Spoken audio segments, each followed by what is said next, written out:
वसीम 19 साल का एक कॉलेज स्टूडेंट हॉस्टल के बेड पर लेटे लेटे रील्स देख रहा है। आज वो फील करता है कि उसके पेरेंट्स, उसके फ्रेंड्स सब गलत रेस में भाग रहे हैं, थोड़े पैसों के लिए दिन रात मेहनत कर रहे हैं और असल में वो इस बात से अनजान है कि पैसे कमाना कोई बड़ी बात नहीं। अगले दिन वो सुबह यूट्यूब ओपन करता है और सर्च करता है क्रिप्टो ट्रेडिंग। देखते ही देखते उसके सामने वीडियोस की बारिश हो जाती है। क्रिप्टो ट्रेडिंग से मैंने इतने पैसे कमाए, क्रिप्टो फुटप्रिंट्स ट्रेडिंग ने चेंज मेरी करना लाइफ वो बदल दी, वो कैसे इंट्राडे तब्दील ट्रेडिंग हुए से क्रिप्टो प्रॉफिट मार्केट ऐसे कैसे बनाए, नया इंट्राडे रास्ता ट्रेडिंग से रातों रात अगर वो अमीर क्रिप्टो कैसे करेंसी से बने। पैसा वो इन कमाना चाहते वीडियोस हैं को तो ये देखता गया बिल्कुल और लॉजिकल है। धीरे धीरे वो कन्विंस हो गया कि अगर उसे लाइफ में कुछ बड़ा करना है, अगर उसे अपनी फैमिली को इस गरीबी से निकाल कर एक लग्जरियस लाइफ देनी है, तो उसके लिए एक ही रास्ता है, वो है ट्रेडिंग। उसने डिसाइड किया कि मैं भी ट्राई करता हूँ। स्टार्टिंग में उसने 2000 रुपए लगाए एंड गेस व्हाट, कुछ ही वक्त में 600 रुपए का प्रॉफिट बना लिया। फिर उसने 5000 लगाए और इस बार उसने 1200 रुपए का प्रॉफिट बनाया। 3-4 बार इसी तरह प्रॉफिट्स बनाता गया और अब उसके कॉन्फिडेंस का लेवल बहुत हाई हो चुका था। वो पूरी तरह कन्विंस हो चुका था कि अमीर बनने की असल गेम तो ये है। वो अपने कॉलेज फ्रेंड्स को देखकर उन पर अफसोस करता कि बेचारों को पता ही नहीं कि ये जो मेहनत कर रहे हैं इससे उन्हें कुछ पैसे मिल जाएंगे, पर असल गेम तो वो खेल रहा है।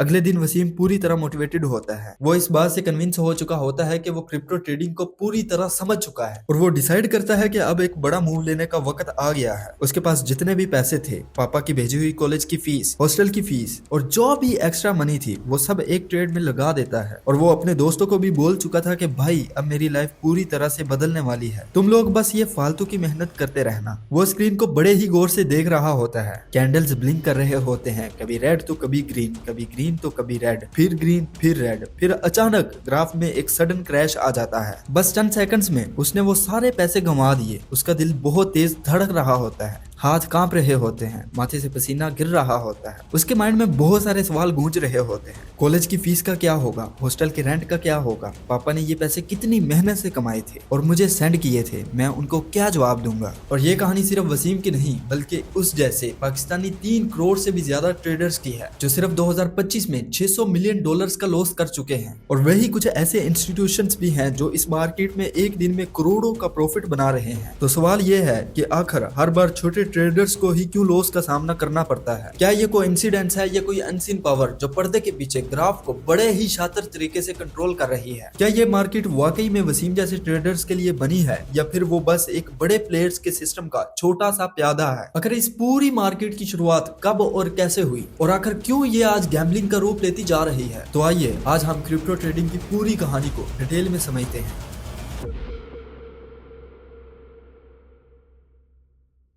जरा तसव्वुर करे आज से हजारों साल पहले की दुनिया। न कोई बैंक था, न करेंसी, न नोट, न सिक्के। उस वक्त इंसान बार्टर सिस्टम पर जीता था, यानी अगर किसी के पास अनाज है और उसे मवेशी चाहिए तो वो अनाज के बदले मवेशी ले लेता था। लेकिन मसला ये था कि हर किसी की जरूरत एक जैसी नहीं थी। किसी को गंदम चाहिए, किसी को बकरी, और यही बार्टर सिस्टम की सबसे बड़ी कमजोरी थी। वक्त गुजरता गया और इंसान ने एक ऐसी चीज की तलाश की जिसे सब मानते हो, सब कबूल करते हो। यूं गोल्ड सामने आया। सोना नायाब था, कीमती था, खराब नहीं होता था और सबसे बढ़कर सब इसे मानते थे। लोग सोने के बदले तजारत करने लगे, फिर गोल्ड कॉइन बनाए गए ताकि लेन देन आसान हो जाए। लेकिन यहाँ भी एक मसला था, ज्यादा सोना, ज्यादा वजन, ज्यादा खतरा और सफर के दौरान लूट मार का खौफ। तो यहाँ हुकूमतों और रियासतों ने एक हल पेश किया। उन्होंने कहा आप अपना सोना हमारे पास महफूज करा दे और उसके बदले हम आपको एक तहरीरी रसीद दे देते हैं। यही रसीदें वक्त के साथ साथ पेपर करेंसी में तब्दील हो गई, यानी नोट जिनकी असल वैल्यू सोने से जुड़ी होती है। फिर दुनिया और भी आगे बढ़ी, बैंक आए, अकाउंट्स बने और फिर आया डिजिटल पैसा। अब पैसा कागज में नहीं बल्कि स्क्रीन पर नजर आने लगा। Digital wallets, online transfer, cards और एप्स। लेकिन यहाँ भी कुछ बड़े मिसाइल थे। पैसा मुकम्मल तौर पर बैंक के कंट्रोल में था,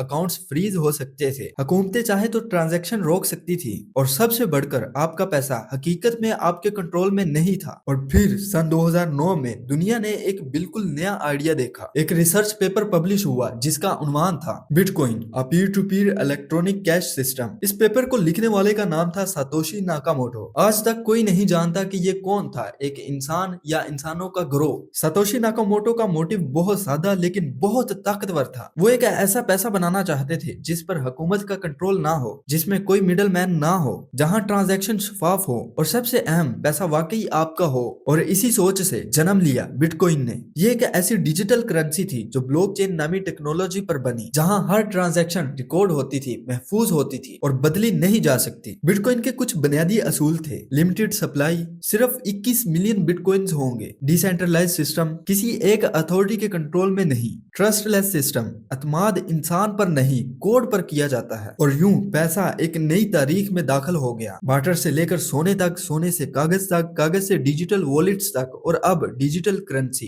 क्रिप्टो। अब यहाँ एक बहुत अहम सवाल पैदा होता है, अगर क्रिप्टो का मकसद ये था कि पैसा हुकूमतों और मिडल मैन के कंट्रोल से आजाद हो, तो फिर आज सबसे ज्यादा ताकत किन के हाथ में है? जवाब है क्रिप्टो एक्सचेंजेस।